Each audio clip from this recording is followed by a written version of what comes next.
Welcome to the first episode of Off the Record, a podcast by Athena Investment and Advisory. This is where we sit down with the founders, investors, creatives, and industry leaders shaping the future of luxury. Through candid conversations, we explore the strategies, decisions, and experiences that happen behind the scenes of building enduring brands. Today, I'm joined with someone whose work sits at the intersection of creativity, space design, and brand growth. Anna, the co-founder of CasaVision. Anna, before we dive in today's conversation, I'd love for our audience to get to know you a little bit better. Could you introduce yourself and tell us how your journey, what led you to co-found CasaVision, and share some of the brands and industries you've had the opportunity to work with? Thank you, Zeal. It's a pleasure for me to be here. As you said, my name is Anna, and I'm a co-founder and creative director of the CasaVision Creative Atelier. I studied and worked in Milan for 7 years, which is really shaped my journey and the way how I look to the world. And I think this way about the design, luxury, and brand experience for me to be immersed in this culture, the Italian culture of the craftsmanship and attention to the details at such formative stage influenced everything that came after for me and shaped my journey and my life. So over the years, I had the opportunity to work with a really wide range of brands, from the highest luxury maisons like the Brunella Cucinelli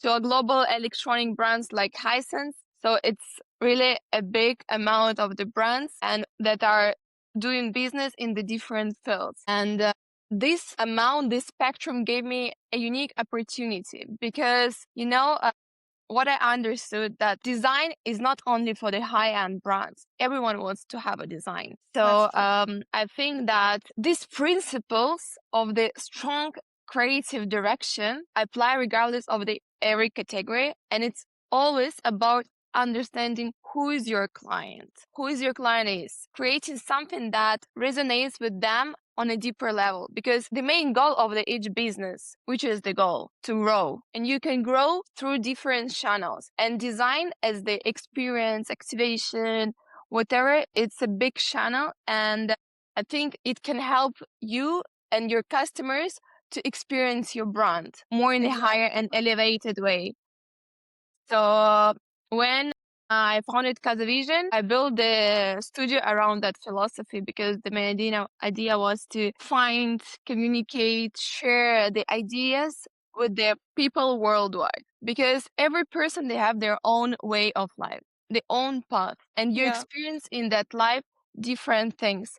So when you're sitting together and you're sharing this experience and philosophy, it can help you to create something cool. And I feel and I believe that because we work on the brand identity, creative direction, space design, it's all part of the experiential marketing, if you think about it, because it's all about the marketing. And I feel at the moment, the current customer experience is what is the main thing that's selling all products. Nobody just wants to purchase the products. Everybody wants to purchase the experience. And that is where I believe CasaVision also helps the most. Exactly, because it's the lens how the customer see your product through. What they experience, what they feel. That's the coolest and I think an important part in the business development. You can create, okay, for sure the product should be unique, but you need to find a way to experience it in a unique way. So the customer wanted to buy it from you and to be visible. So yes, as well as we help to shape the brands from the scratch, from the beginning, we can help to define the tone of voice, the shape their identity, find and help to find what makes them truly be unique in the market. And yes, today we work worldwide with brands that understand that their products is the only part of the story. So the other part is how people preserve it and experience it. And the most important part, remember it. And yes, here where we come in. Yes. You can have the most niche product in the market, but the way you tell your story, execute how the brand is to be executed, people will purchase. There's no stop for purchase power when it comes to customers and the consumers in the luxury market. but how you make the customers perceive your brand is one of the most important. Leading to that, let's talk about how creativity is becoming a rare competitive advantage in today's market. I want to start with that because I genuinely believe it's becoming one of the most rare skills in business today. We're surrounded by AI, templates, trends, and endless inspiration online. Ironically, despite having access to everything, many brands end up looking exactly the same. Why do you think originality has become so difficult? Yeah, that's a great question because I think the problem is exactly what you described. Because right now we have too much access to everything, internet, AI, whatever.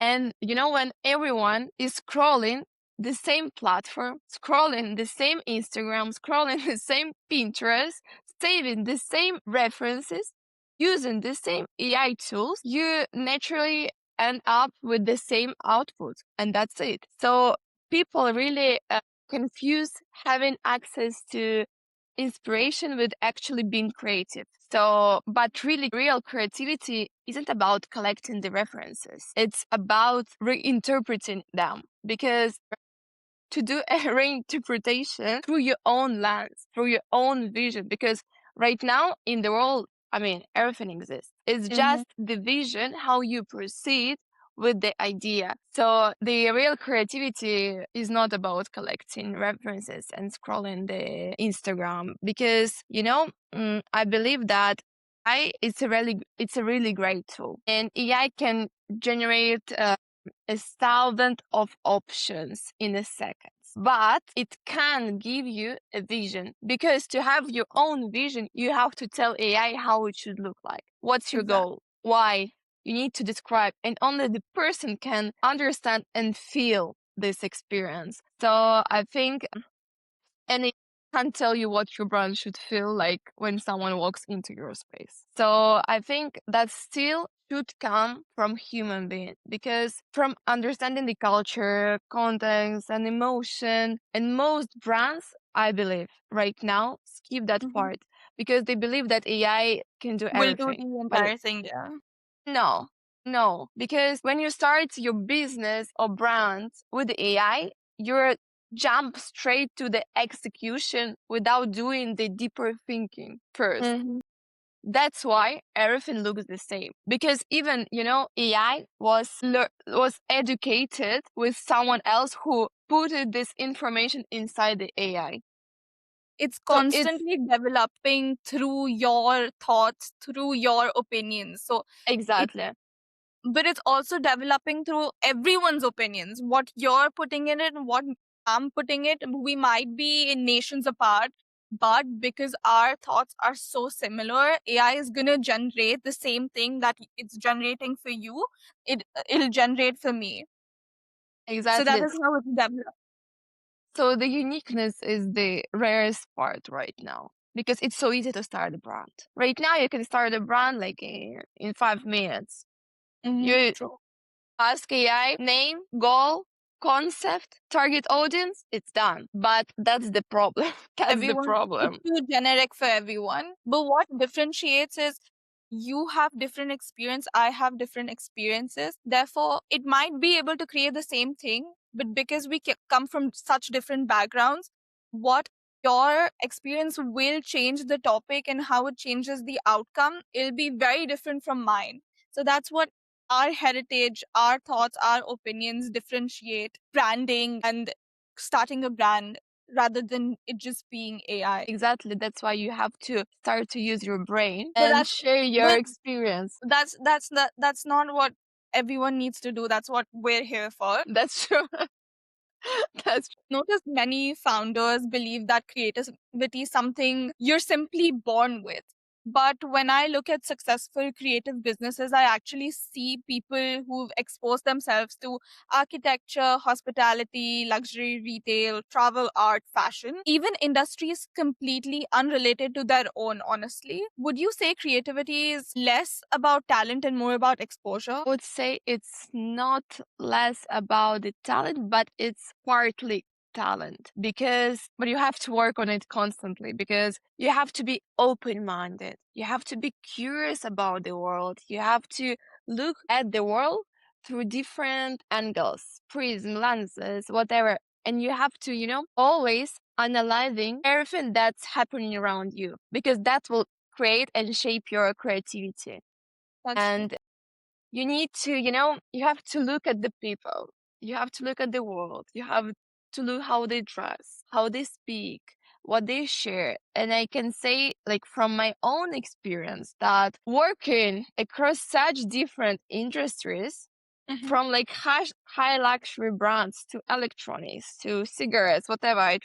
I worked with everyone, I think, in my life, from Milan to Dubai, because it's also a big different, like, cultural difference. Yes, it is. So, but each one taught me to see things from a completely different angle. And you always have to analyze what you see, because this open-minded vision to the world, this is what makes your creative thinking richer, because And you're like, also your brain, networking. exactly, because your brain is like a library, and you're collecting all the things inside your library. And once, when you have a new brief, a new goal, a new brand, you have to start to use your library and understand who is your client target, who is your perfect client, which is your location, what shapes this location, what's the most What important part. Yes, what relates after seeing everything, what connects with me the most and how I want to connect with those sort of people, that's where it comes in. So it's everything. Exposure is everything. And talent gets you started, but exposure and being curious to the world, this is what keeps you growing. That's true. And for someone launching a business today who feels that they're not creative, what practical habits would you recommend to them in order to, really believe in themselves to start a business? It's already said, you have to be curious about the world in general, because you have to go for a walk and look around. Look at the leaves on the trees, how they shade, which color they are. Like, this is what I'm doing. You have to always look at the at things not as a, final image or the whole environment, but you have to be focused on the detail, the materials, the finishes, the textures.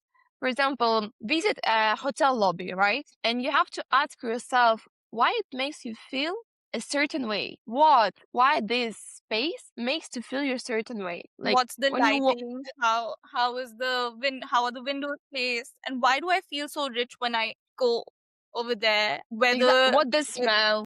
Yes. So when you start to look at this in a different way and be curious about the details, it will help you, because, when you walk into a restaurant, again, as an example, right? What makes the cool restaurant and high-end restaurant with their normal restaurant? Because it's all about the lighting, the ambient, the music, the way how the menu feels in your hand. Did they spend money on the branding? Did they spend money on the menu? And they choose the more premium paper, or they choose the normal one? This That is what makes you feel. Yeah. So I believe that the more you train your eye on the small things, the more after naturally the creative solutions will come to your mind. So you need just to go look around, share, talk to people, and just reach your library. But do you think the current day founders spend too much time looking at the competitors instead of learning from business outside their category? Because analyzing your competitors, yes, it's important, but it's not the most important part. And it's not the crucial thing, because, you need that information mainly so you don't create the same thing. So you don't create the same thing and you stay distant from your competitors. Of course, you have to know your competitors just to be different, not to create the same thing. And you have to remember that you need to be unique. In this world, as we talked before, so full of the things, brands, business, you have to be unique, because a person will buy, order, visit your space because you offer something new, something that they can't find elsewhere. So something that something that person can Connect. experience inside. Yes, exactly. And after the experience, what we have, the memories that you created thanks to your brand, person will have the memory and feeling after visiting or seeing your brand. So that will make you be remembered That's and the not your main. competitors. True. I think one of the biggest mistakes founders still are making is treating marketing as an expense rather than the investment. The first question is always almost how little can I spend instead of what return can this investment generate within the marketing? Why do you think businesses approach marketing this way? And something else I've noticed is many founders compare budgets without comparing outcomes. Someone spends Mhm. $5,000, another spends $100,000. Immediately, everyone assumes that the second company is overspending. But what people don't see is that larger budgets often unlock completely different opportunities, better production, stronger distribution, bigger partnerships, wider reach. Can you explain why ROI is much better conversation and than simply discussing marketing budgets? Because I think you have to keep the goal in your mind. Why are you doing this? Why are you investing in marketing? Why are you investing this amount of money in space or in event? I don't know, whatever activation. Because I believe from my experience that one strong activation, doesn't matter which one, can bring you more awareness than months of digital ads because you invest in that one thing. People visit it. They share it through the social media or by the word of mouth, and you go viral across the internet, having invested once in just one powerful moment, and that one powerful moment create you without spending the money on the ads. You understand what I'm saying? Because that single activation can bring you new clients and help you to reach entirely new audience. Because even from a different continent, you can reach another audience. Imagine spending the money. How much should you spend on the ads if you, for example, I don't know, your location, your position is in Dubai to reach someone in Sydney because you're spending already money on the Dubai ads, on also, I don't know, Saudi ads, and to reach this Very person interesting. from the Australia or I don't know, or Sydney, you have to invest a lot. But if you create one cool activation and the people or influencers comes to visit your activation and share it through Instagram, it can reach this audience without spending money. True. And someone will know you from the different or maybe continent. A word of So mouth is one of the exactly. so just to even begin, to even start the conversation, to have people talk about you, you have to make sure that you're doing something that people genuinely love. It's not something that, okay, I'm spending 5,000 right now and I have to keep spending in order to be able to be great. But if you spend about 100,000 right now in order to understand, then people will be like, okay, this one thing was amazing, and you make the ROI of the investment much quicker rather than just being a mediocre Of execution and course. then going forward with Yes. it. So in the end, all this costs less than running scattered ads across many regions, just spending once in one activation. That's it. Have you seen examples where increasing investment actually reduced customer acquisition costs because the quality of execution improved? Yes, absolutely. Because when you invest properly, as already said, in one strong activation experience, whatever, people do the marketing for you. They share it, they talk about it, they tag you, and you don't need to chase every client individually anymore because you already created your world, your own vision of the brand. And the quality of what you create becomes your distribution. So because I've seen a brand that were spending across 10 different channels with average results, but when they focus that same budget into one thing, one beautiful execution, like one of the example is Jack Muse, for example. So it brought them more clients than months of the campaigns because when the execution is strong, people trust you faster because they can experience it in reality, not online. And this conversation around your brand starts organically because the sales, I think, it comes that the sales cycle is shorter and you stop spending money just convincing people that I'm here, I'm cool, I'm unique, because they already want to be part of it. They want to Yeah, be part of your world. makes sense. 100%. But what are the hidden costs that founders don't notice until much later, and brands that constantly underinvest for themselves? Because they just become another new brand without a core, without identity, like many that already they exist one. And the problem that they aren't distinct from each other, because now it always depends on your main goal. Hmm. Because maybe for some founders, they don't need to grow further. They already reached their limits, and they're comfortable with what they already built, and Hmm. it's completely fine. But for those that I believe most of them, they You want do to keep want to growing, yeah. grow, of course, because they want to scale, they want to reach new markets. It's an endless process. So under investing is the most, I think, expensive mistake they can make, because you end up spending twice, because once on the weak version that didn't work, Hmm. and then again to fix it and rebuild the trust. It's going to cost you It's, even more. of course, because it's always cheaper to do it right for the first time. So you need Even to with to invest and spend money to be yeah, cool. even with brands that wish to start from, we want to do low sales, we want to make our items much cheaper, and then they see the brand doing much better, and all of a sudden they're increasing prices, they're changing the entire brand identity, and some of the first buyers and consumers of their brand stop recognizing the brand that they actually built. Therefore, they're not just sticking to the brand values. What do you think about that? The brands that keep on changing their identity, the brands that keep on, changing values to gain more money. I think they're losing the trust, That's true, yeah. because imagine, I don't know, I bought the t-shirt from Primark, and once Primark decided to grow and create their studio collection, and you're not recognizing Primark anymore, because in the beginning you have to set who is your client, why Hmm. I'm doing it.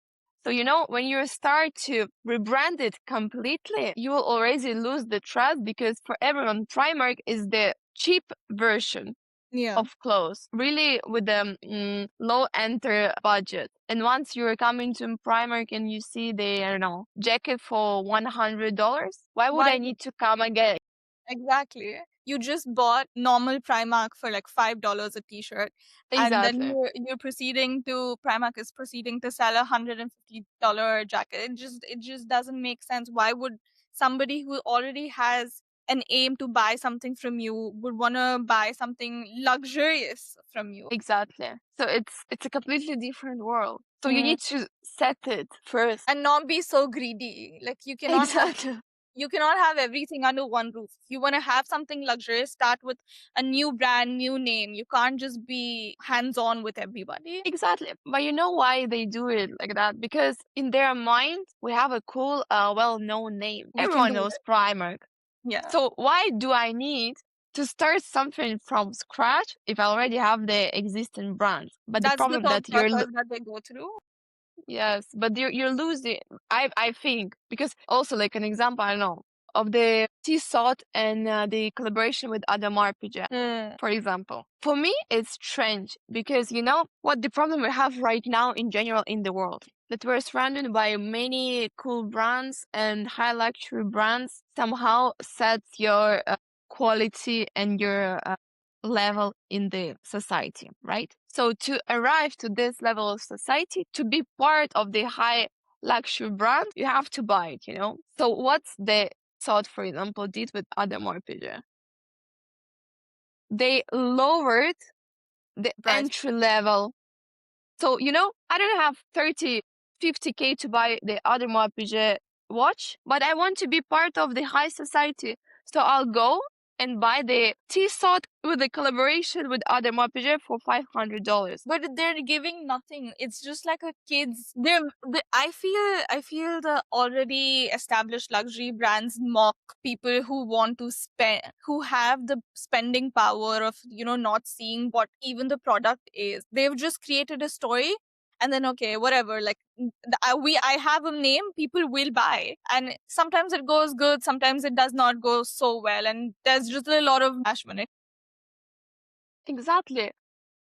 They created awareness, they created people be curious to own, to own something with this name, and ended up that no one wants to buy it because it's a childish play pocket watch. Design, yeah, exactly. But if someone today came to you and said, Anna, I'm launching a brand next month, what's your very first thing you tell them? The first thing in question that I would ask, how unique is your offer? Because I will ask, what are you doing? What are you going to propose to the clients? That's cool. So completely their field, they have to buy it from you. Why should I buy it from you? That's the question always I'm asking, because you can How am I create. supposed to, how are you going to create a narrative unless and until the founder itself does not know what they're selling?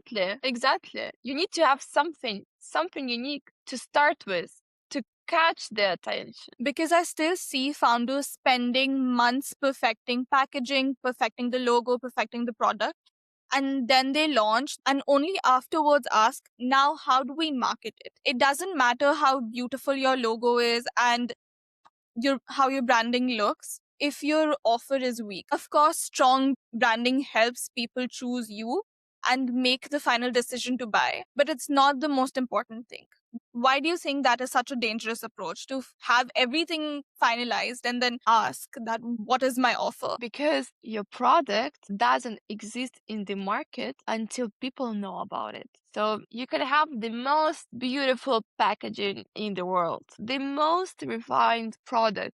But if nobody sees it, nobody experiences it, it simply doesn't exist to me. So, and the danger is that by the time you start thinking about marketing after launch, you already miss the moment. Because I believe that the first weeks, months of a brand, when people are the first week of a brand or the months, it's when people are most curious and most open to discovering something new, because it's something new, and if you miss that window because you weren't ready to communicate, you're essentially launching twice. So, and at the second time is always harder and more expensive. So I believe before starting, selling something, you need to tease people, so they are start to be curious, like a pre-launch. And also this pre-launch can help you to understand if your offer is that unique, for sure. Do you think the founders should actually allocate their marketing budget before they even manufacture or launch the product? And today we're entering a market where product quality alone is almost expected. Good producers aren't there anymore. What really separates premium brands now seems to be communication, storytelling, customer experience, and perception. Would you agree that luxury today is built just as much through experience as through the product itself? Absolutely, because it's the idea, the unique offer, and of course, the story that you're going to create and tell to the world is the most important part, because that's what makes you be unique. And yes, for sure, the product is the foundation, but the experience around it is what makes people remember you and come back and search for you again. So I think you have to think about it when someone walks into your beautiful design space, and when the packaging feels intentional, when the brand speaks to them in the way that it feels personal, It's the loyalty between the customer and the brand. Exactly. That's what creates loyalty. Because right now, in the world full of online services, people, they don't just buy. They don't want just to buy, because you can buy it everywhere. It's easy. But right now, to sell, people don't want to buy just a product anymore.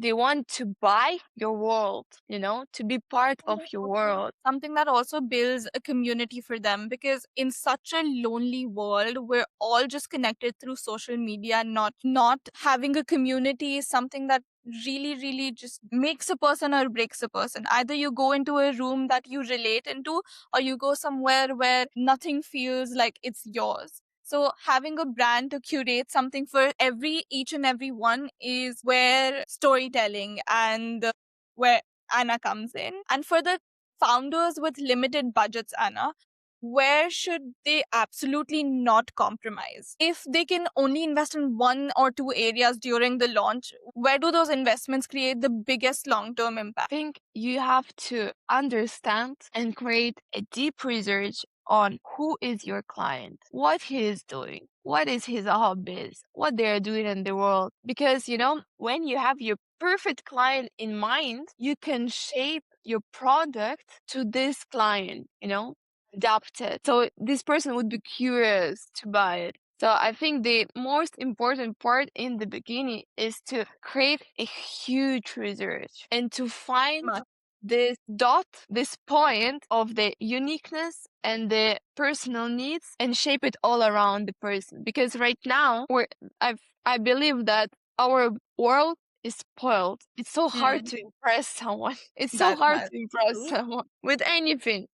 So to impress, somehow you need to, enter to the person life to create this loyalty, to create a unique offer, to be famous or not not even a famous, but to sell something, and people will start to talk about you. Yeah. So the brands that are starting out, what the main things that they would invest in is doing a proper research of a background and to curate a trust and a loyalty pact with the target audience instead of just doing the marketing, the photo shoots and all of that. That's secondary, I think. What comes first is how well your brand, the brand identity seems to connect with your audience. Because you know what? If your idea and storytelling not tells the story of the photo shooting, branding, or whatever you are going to share with social media, people start to be confusing. What Because exactly is it? Yeah.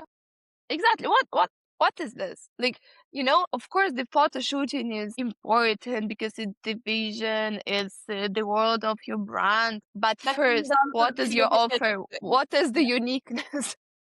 Or else it's just gonna be like somebody scrolling through their phone and they'll be like, oh, a new brand. Okay, scroll past. And then it's just Exactly. something that you're simply being scrolled past. Your brand is being scrolled past because it's just photo shoots and it's just something that everyone else is doing. I just want to point and finish with that the storytelling is so important, because the storytelling after will shape experiences, will shape the vision, will shape the world, and they shape the marketing way how you're going to sell it. It's And your your storytelling entire should be world. different. Exactly. You need to, you need to create this world to person wanted to dive into this world. Like you need to create a whole different world that also connects with you as much as it connects with somebody else that you want to curate for.